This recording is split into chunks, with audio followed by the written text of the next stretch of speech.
क्या उत्तर प्रदेश में अखिलेश यादव का पीडीए फार्मूला हिट होगा या वो भी फ्लॉप हो जाएगा? बिहार में एमवाई का फार्मूला फेल हो चुका है और अगर गंभीरता से देखें तो उत्तर प्रदेश में भी जो मूल आधार है अखिलेश यादव का वो एमवाई फैक्टर है। बहुत कटु सत्य है, समाजवादी पार्टी माने या ना माने, कि बूथ लेवल पे समाजवादी पार्टी का काम भारतीय जनता पार्टी के मुकाबले 5% भी नहीं है। अखिलेश यादव को अपने इर्द गिर्द ऐसे लोगों को नहीं रखना चाहिए जो उनको भ्रमित कर रहे हैं। आप देखिएगा जी, देखो इस तरह की जो चौकड़ियां होती हैं हर नेता के इर्द गिर्द होती हैं, उनके फोटो फ्रेम को आप उठा के देखिएगा, उनके फोटो फ्रेम में वही 3-4 लोग हैं जो हर फोटो फ्रेम में उनके इर्द गिर्द बैठे मिलते हैं। तो आप ये कह रहे हैं कि अखिलेश यादव को ऐसा वार रूम बनाना चाहिए जहां लोग उन्हें सुझाव दें, उन्हें बताएं कि फील्ड में क्या चला। उन लोगों से बचना चाहिए अखिलेश यादव को जो अपने दफ्तर में केवल एक कमरा घेरे बैठे, समाजवादी पार्टी के दफ्तर में एक कमरा घेरे बैठे हैं। देखिए, अखिलेश यादव जी को तो जो कोई अगर सलाह देता है तो उसको तो उनके संगठन के लोग भारतीय जनता पार्टी और आरएसएस के एजेंट बता देते हैं। लेकिन बिल्कुल कई लोग ऐसे हैं राजीव भाई जिनका पार्टी से मतलब नहीं, पार्टी के संगठन से मतलब नहीं, जो पार्टी की रणनीति नहीं जानते, जो चुनाव में सक्रिय नहीं रहते हैं, पार्टी की मीटिंग में भाग नहीं लेते हैं, लेकिन वो लोग अखिलेश यादव के साथ फोटो और वीडियो बनती है, हवाई जहाज में फोटो बनती है। हालांकि राजीव भाई अब ये बात कर रहे हैं, कुछ समाजवादी पार्टी के नेता आपको कह देंगे कि ये भाजपा के एजेंट है। अगर लॉ एंड ऑर्डर की बात है योगी जी की तो मैं उसकी तारीफ करता हूँ, लेकिन अगर बुलडोजर की बात करूंगा तो कहूंगा कि पक्षपातपूर्ण ढंग से चलता है। इतने लोगों से अखिलेश यादव हर महीने मिलते, हर रोजाना मिलते हैं लखनऊ में। अगर उतने लोगों को कहें कि भाई आप अगले बार जब मिल के आएँ तो अपने इलाके के 50 बूथ की लिस्ट बना के लाएं, वहाँ की बूथ कमेटियां बना के लें, तो समाजवादी पार्टी का उद्धार उसी से हो जाएगा। ग्राउंड पे जाकर हम काम करते हैं। अभी मैं जब पूछता हूँ कि क्या आप अखिलेश यादव को वोट दे सकते हैं, भाजपा से नाराज हैं, तो जो अति पिछड़ा या अगड़ा हिंदू है वो कहता नहीं, मैं अखिलेश यादव को तो नहीं दूंगा, मैं कांग्रेस को दे सकता हूँ, मैं बहुजन समाज पार्टी को दे सकता हूँ। बिहार विधानसभा चुनाव में महागठबंधन की करारी हार के बाद अब लोगों की निगाह उत्तर प्रदेश की तरफ है कि उत्तर प्रदेश के साल 2027 के विधानसभा चुनाव में क्या होगा। क्या कांग्रेस और समाजवादी पार्टी का गठबंधन बना रहेगा? क्योंकि जिस तरह से बिहार में तेजस्वी यादव ने चुनाव की तारीख घोषित होते ही कांग्रेस को आईना दिखाने का काम किया, कांग्रेस से दूरी बना ली और खुद को सीएम कैंडिडेट घोषित करा लिया था। क्या उत्तर प्रदेश में भी अखिलेश यादव यही करेंगे? क्या कांग्रेस समाजवादी पार्टी के साथ मिलकर गठबंधन करके चुनाव लड़ेगी या कांग्रेस अलग लड़ेगी? और अखिलेश यादव का जिस तरह तेजस्वी का बिहार में एमवाई फार्मूला यानी यादव मुसलमान फार्मूला फेल हुआ है, क्योंकि 51 सीटों पर यादव और 19 पर मुसलमानों को तेजस्वी यादव ने टिकट दिया था। तो क्या उत्तर प्रदेश में अखिलेश यादव का पीडीए फार्मूला हिट होगा या वो भी फ्लॉप हो जाएगा? 2024 में पीडीए का फार्मूला क्यों हिट हुआ था और 2027 में क्या पीडीए फार्मूला चित हो जाएगा? इन सब चीज़ों को जानने के लिए राजीव प्रताप सैनी से हम बातचीत करेंगे, चर्चा करेंगे और समझने की कोशिश करेंगे कि अब उत्तर प्रदेश के चुनावी रण लगभग सजने वाला है, चुनावी मोड़ में उत्तर प्रदेश आ जाएगा, तो तब क्या समीकरण बनेंगे, क्या गठबंधन होंगे? राजीव भाई, बिहार में महागठबंधन की करारी हार, तेजस्वी ने जिस तरह से कांग्रेस को बैकफुट पे करके फ्रंट फुट खुद संभाला, अपने परिवार की राड़ को भी समाप्त करने के बजाय वो लगातार उसमें रहे। और एक चीज़ और है कि उनके आसपास का घेरा उनको मुख्यमंत्री बताता रहा, वो खुद भी कहते रहे कि मैं मुख्यमंत्री की शपथ लूँगा। अब उत्तर प्रदेश में आप क्या देखते हैं 2027 में, क्या कांग्रेस और समाजवादी पार्टी का गठबंधन बना रहेगा या कांग्रेस अलग जाने की कोशिश करेगी? देखिए, उत्तर प्रदेश का चुनाव पर बिहार के चुनाव की छाया रहेगी पूरी तरह से। वही तस्वीर है, वही उसको उलटकर भारतीय जनता पार्टी और उसके सहयोगी दल उत्तर प्रदेश में लाकर टांग देंगे। वही कानून व्यवस्था का मुद्दा रहेगा, वही गुंडाराज का मुद्दा रहेगा, उनके पास वही उसी तरह की योजनाएं। अभी आप देखिए, मुख्यमंत्री ने घोषणा की है कि अगले कुछ दिनों में जो 60 साल से ज़्यादा की उम्र के लोग हैं उनकी स्वाभाविक रूप से अगले कुछ महीनों में पेंशन हो जाएगी। बिल्कुल सेम वही पैटर्न पे भारतीय जनता पार्टी बिहार वाले पैटर्न पे उत्तर प्रदेश में काम शुरू कर दिया है। मतलब आपका ये मानना है कि उत्तर प्रदेश भाजपा समझ चुकी है कि किस प्रदेश में किस तरह करना है। जिस तरह बिहार में महिलाओं को 10-10 हज़ार रुपये दिए गए, बड़ा फैक्टर था, कि उत्तर प्रदेश में भी भाजपा ऐसे ही करने वाली है। हाँ, बिहार में तो केवल महिलाओं को 10-10 हज़ार रुपये दिए गए हैं, लेकिन उत्तर प्रदेश में तो महिला और पुरुष जो भी 60 साल से ऊपर के हैं उनकी स्वाभाविक पेंशन शुरू हो जाएगी अगले कुछ महीनों में। जो परिवार रजिस्टर बने हुए हैं, जो परिवार की आईडी है, उससे स्वतः जनरेट हो जाएगी और अगले कुछ दिनों में सब पे कॉल होनी शुरू हो जाएगी। तो भारतीय जनता पार्टी समझ चुकी है कि उत्तर प्रदेश का चुनाव किस तरह जीतना है। वो वोटरों को सीधे लाभान्वित भी करेगी और दूसरे, चूँकि बिहार में एमवाई का फार्मूला फेल हो चुका है और अगर गंभीरता से देखें तो उत्तर प्रदेश में भी जो मूल आधार है अखिलेश यादव का वो एमवाई फैक्टर है। बिल्कुल वो एमवाई है, बिल्कुल ठीक आपने एमवाई फैक्टर है। हालांकि उन्होंने उसका नाम बदलकर पीडीए रख दिया है। बहुत दिनों से उनको सुझाव दिए जा रहे थे कि साहब बाकी की जो अन्य पिछड़ी बिरादरियां हैं, अगड़ी बिरादरियां, उसमें आपका जनाधार नहीं है, आपकी पकड़ नहीं है, तो उन्होंने पीडीए का नाम तो दे दिया है। और उस पीडीए के नाम पर लोकसभा चुनाव में 2024 में एक सफलता भी मिली है।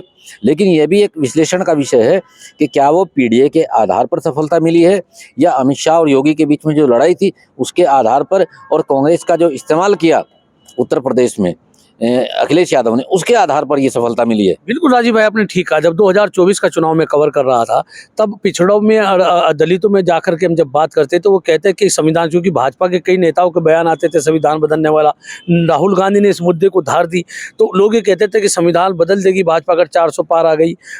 ओवर कॉन्फिडेंस भी था। भाजपा के कुछ ऐसे टिकट थे जो रिपीट कर दिए गए थे, जिनको चुनाव लड़ा कार्यकर्ता नहीं चाहते थे चुनाव लड़ा जाए। वो भी एक हताशा और निराशा कार्यकर्ता की थी, वो घर बैठ गया था। तो वो सफलता में तो कहीं ना कहीं, जो अब आपने अमित शाह योगी आदित्यनाथ की लड़ाई बताई, राहुल गांधी का भी अहम रोल था, संविधान बदलने का भी अहम रोल था। लेकिन उसके बाद बाई इलेक्शन में क्या हुआ? हालांकि ये कहा जाता पुलिस प्रशासन जिताया, लेकिन बहुत सारी सीटों पर ऐसा था कि चुनाव हुए, लड़ाई हुई तो सब हुआ। तो क्या पीडीए फार्मूला 2027 में अखिलेश यादव को चिंतन करना चाहिए कि जो पिछड़े लोग हैं, अति पिछड़े लोग हैं, उनमें किस तरह से काम करेंगे? देखिए, निश्चित रूप से अगर अखिलेश यादव को उत्तर प्रदेश में जीत हासिल करनी है और अपनी सरकार बनानी है, तो पीडीए वाले फार्मूले पर उनको गंभीरता से चिंतन मनन करना पड़ेगा और काम करना पड़ेगा। खाली पीडीए का नारा देने से काम नहीं चलेगा। उनको ये भी देखना पड़ेगा कि उनके उत्तर प्रदेश के संगठन में पीडीए के कितने लोगों को जिम्मेदारी दी गई है। वे पीडीए के लोग जिनको जिम्मेदारी दी गई है या नहीं दी गई है, अगर दी गई है तो वे कितने ग्राउंड लेवल पे काम कर रहे हैं, धरातल पे कितना काम कर रहे हैं, बूथ लेवल पे कितना काम हो रहा है, क्या क्या क्या अनुपात है पीडीए के लोगों का जिनको जिम्मेदारी दी गई है, क्या संगठन में इतनी जिम्मेदारी है? तो ये तो समाजवादी पार्टी में नहीं होता है। जहाँ तक देखता हूँ समाजवादी पार्टी में जितने, अगर मैं मुजफ्फरनगर की बात करूँ, हम ज़्यादा नहीं करेंगे। मुजफ्फरनगर में समाजवादी पार्टी का संगठन भंग हो गया, लेकिन उससे पहले जो विंग का जिला अध्यक्ष थे, उनका काम बताइए, वो कहाँ काम करते थे। अभी एसआईआर चल रहा है। एसआईआर को लेकर राजीव भाई, समाजवादी पार्टी को पूरी तरह से चौकन्ना होना चाहिए। समाजवादी पार्टी के कार्यकर्ता बताएं, नेता बताएं, वो पोस्टर सोशल मीडिया पे, फेसबुक पे डाल दिया, डोर टू डोर किसके पास जा रहे हैं, कुछ नहीं करते हैं। संगठन के नाम पर समाजवादी पार्टी में कुछ नहीं है, पद ऐसे बांट दिए जाते हैं। तो ऐसे में क्या अखिलेश यादव को मॉनिटरिंग सेल एक बनाना चाहिए कि वो बनाए कि समाजवादी पार्टी का संगठन क्या काम कर रहा है? देखिए, ये तो बहुत कटु सत्य है, समाजवादी पार्टी माने या ना माने, कि बूथ लेवल पे समाजवादी पार्टी का काम भारतीय जनता पार्टी के मुकाबले 5% भी नहीं है। Bharatiya Janata party booth level पे जितना काम कर रही है, उसके मुकाबले समाजवादी पार्टी का 5% भी काम नहीं है। दूसरे, अखिलेश यादव को अपने इर्द गिर्द ऐसे लोगों को नहीं रखना चाहिए जो उनको भ्रमित कर रहे हैं। जैसे रुकूंगा यहीं, क्योंकि बात निकलेगी। जिस तरह तेजस्वी यादव पर लगा के संजय यादव और रमीज को लेकर जिस तरह से पूरा परिवार में भी टूट है, पार्टी के लोगों में भी नाराजगी थी कि रमीज और संजय यादव, तेजस्वी यादव उनके फेरे में फंस गए हैं। उत्तर प्रदेश में भी कई ऐसे लोग हैं, हालांकि हम नाम जानते हैं, नाम इसलिए नहीं बता रहे, जब तक कन्फर्म ना हो जाए तो नाम नहीं बताना चाहिए। अखिलेश यादव के आसपास भी ऐसे ही लोगों का घेरा है।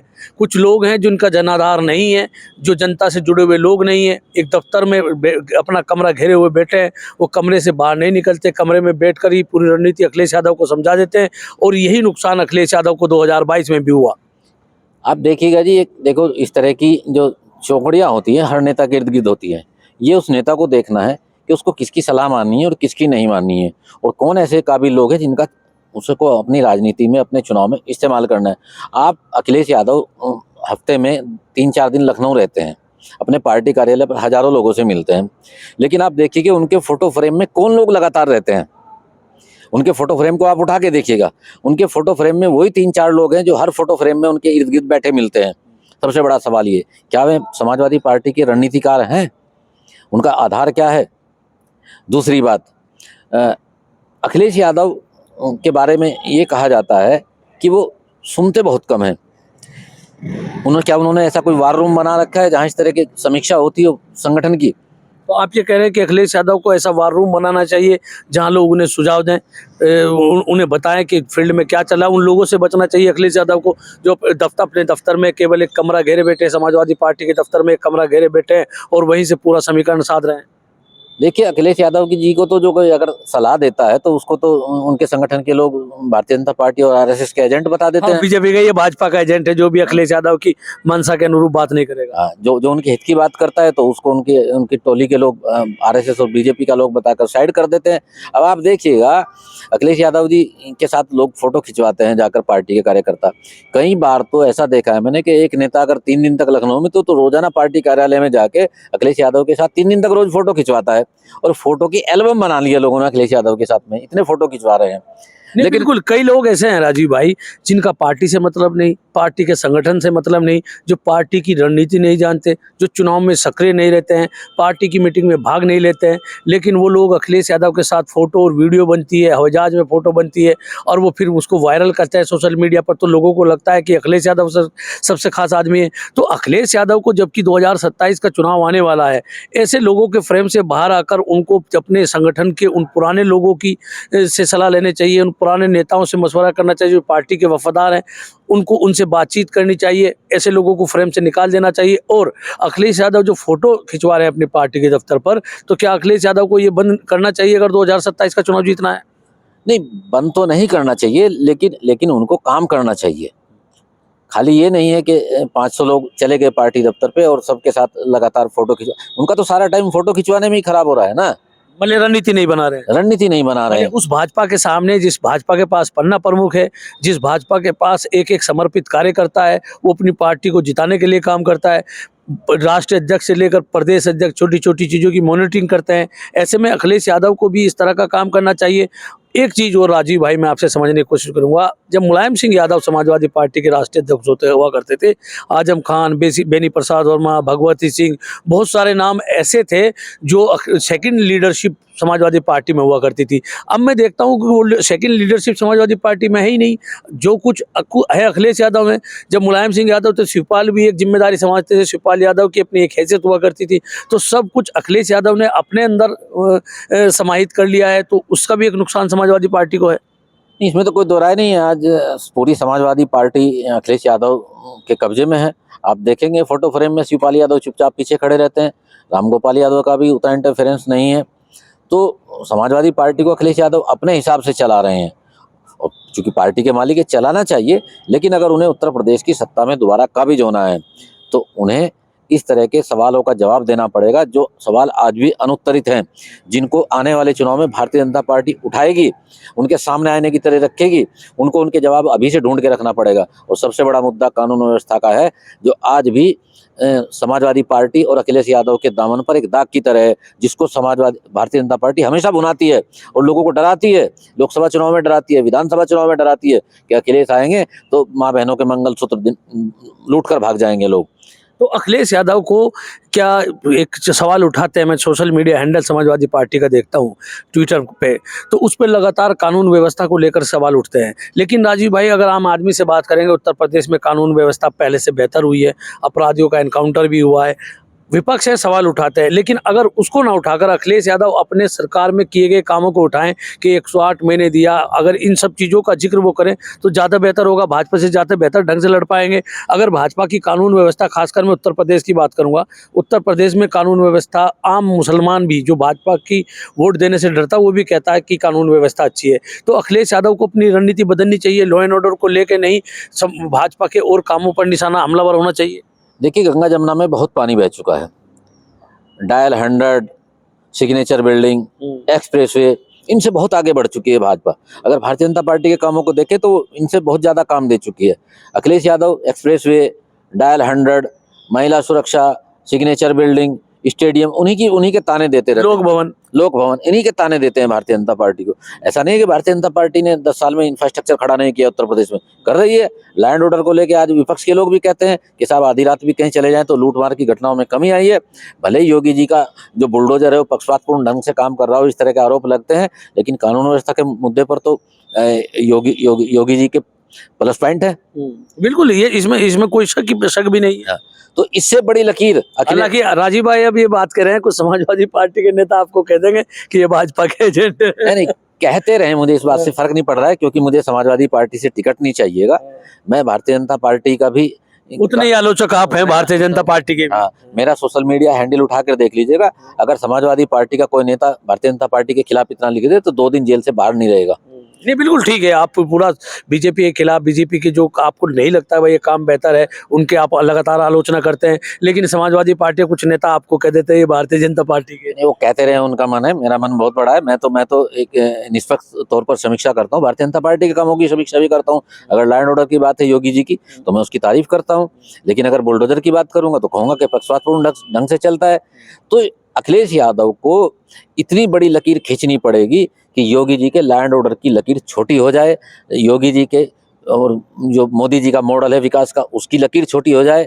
और जहां तक जितने लोग एक मैं सुझाव देना चाहूंगा, जितने लोगों से अखिलेश यादव हर महीने मिलते, हर रोजाना मिलते हैं लखनऊ में, अगर उतने लोगों को कहें कि भाई आप अगले बार जब मिल के आएँ तो अपने इलाके के 50 बूथ की लिस्ट बना के लाएं, वहाँ की बूथ कमेटियां बना के लें, तो समाजवादी पार्टी का उद्धार उसी से हो जाएगा। बिल्कुल अजीब भाई, मैं कई ऐसे लोगों से भी मिला हूं जो समाजवादी पार्टी से जुड़े हुए हैं, एक घोषित रूप से अखिलेश यादव के साथ भी फोटो आता है। बहुत सारे लोगों पे मैं काम कर चुका हूं, क्योंकि मैं राजनीतिक विश्लेषक के साथ साथ, पत्रकार के साथ साथ मैं चुनावी विश्लेषण भी करता हूं कि चुनाव में कब चला है। ग्राउंड पे जाकर हम काम करते हैं। अभी मैं जब पूछता हूँ कि क्या आप अखिलेश यादव को वोट दे सकते हैं, भाजपा से नाराज हैं, तो जो अति पिछड़ा या अगड़ा हिंदू है वो कहता नहीं नहीं नहीं, मैं अखिलेश यादव को तो नहीं दूंगा, मैं कांग्रेस को दे सकता हूँ, मैं बहुजन समाज पार्टी को दे सकता हूँ। मैं 1000 से 1500 लोगों पर अब तक काम कर चुका है एक महीने में, जिन्होंने कहा नहीं नहीं, अगर हम भाजपा को नहीं देंगे तो हम अखिलेश यादव को नहीं दे सकते, हम कांग्रेस को दे सकते हैं। तो क्या अखिलेश यादव को 2027 के विधानसभा चुनाव में कांग्रेस के साथ सही ढंग से चुनाव लड़ना चाहिए? तेजस्वी यादव उन्हें नहीं बनना चाहिए अगर चुनाव जीतना है? बिल्कुल, अगर पीडीए को वास्तव में धरातल पर उतारना है तो कांग्रेस का सही रूप से इस्तेमाल करना पड़ेगा, कांग्रेस को सम्मान देना पड़ेगा और सहभागिता बराबर के दर्जे पे कांग्रेस के साथ करनी पड़ेगी। जहां कांग्रेस विनिंग कैंडिडेट उतार सकती है, जहां ऐसा लगता है कि पीडीए के लोग समाजवादी पार्टी को वोट नहीं देते या नहीं देने की स्थिति में है, जहां कट्टरता ज़्यादा है, वहां समाजवादी पार्टी को कांग्रेस के कैंडिडेटों को उतारना चाहिए और अपना वोट बैंक ट्रांसफर कराने की स्थिति में होनी आज है समाजवादी पार्टी। आज मुस्लिम वोटर समाजवादी पार्टी के पीछे है। तो अगर जहां पीडीए वोट नहीं मिल रहा है तो वहां पर तो कांग्रेस का वोट वो कैंडिडेट ही वोट ले सकता है ना पीडीए का।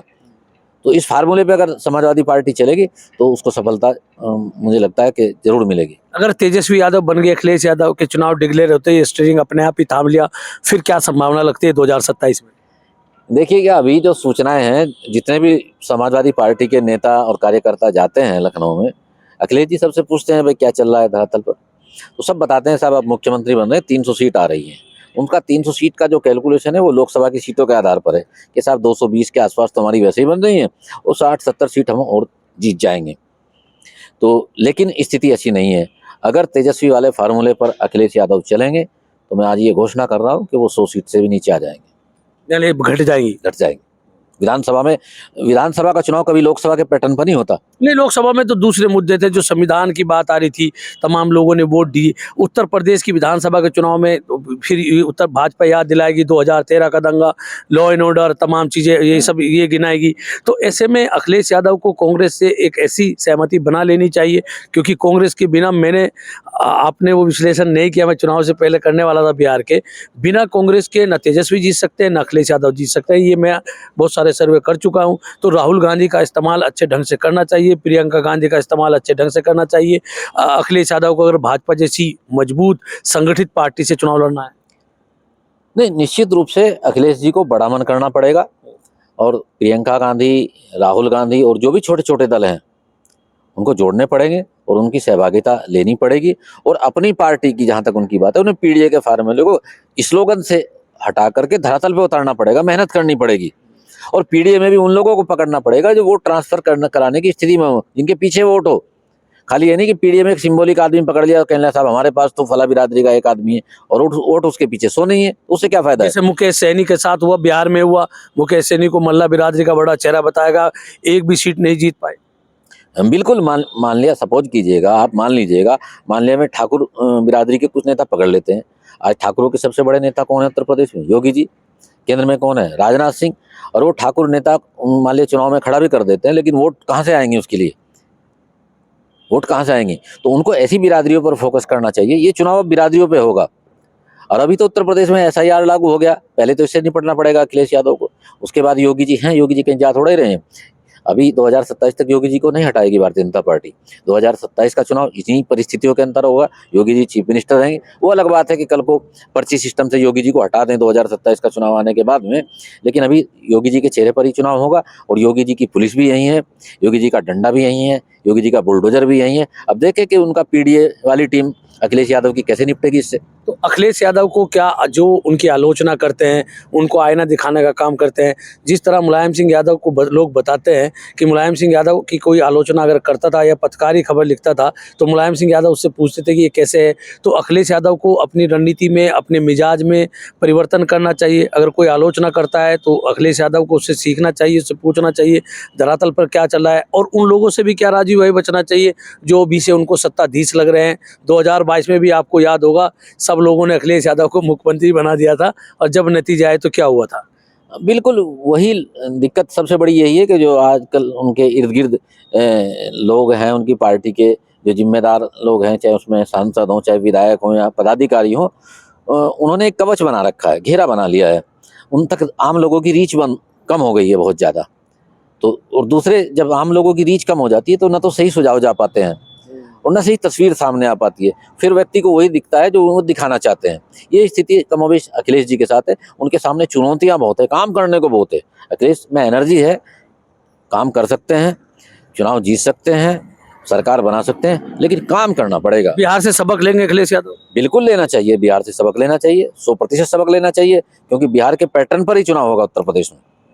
तो ये थे राजीव प्रताप सैनी, जिनसे हमने चर्चा की कि समाजवादी पार्टी बिहार विधानसभा चुनाव के बाद 2027 में अखिलेश यादव क्या अपनी रणनीति में बदलाव करेंगे, या क्या अखिलेश यादव जो एक काकस उनके आसपास बन गया है उससे बाहर निकल कर आम जनता के मिजाज को समझने की कोशिश करेंगे, आम जनता की समस्याओं को समझने की कोशिश करेंगे, और वो अपने चुनाव की रणनीति में किस तरह का बदलाव लाएंगे। मैं राशिद अली हूँ और आप हमारा चैनल खोजी न्यूज़ देख रहे हैं।